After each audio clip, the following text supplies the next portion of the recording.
Trader update, Russell 2000. We refer to it as small cap. And everybody had the great rally that small caps have underperformed at least a decade.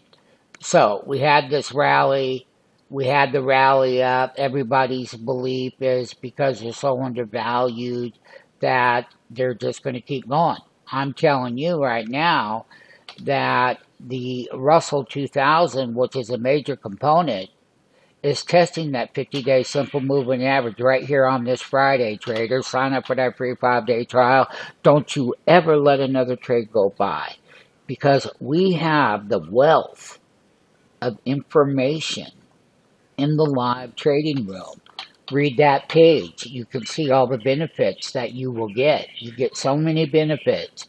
But we're testing the 50-day simple moving average on the rut, and we could possibly have more downside. We tell people to avoid the small cap index. Do not buy it.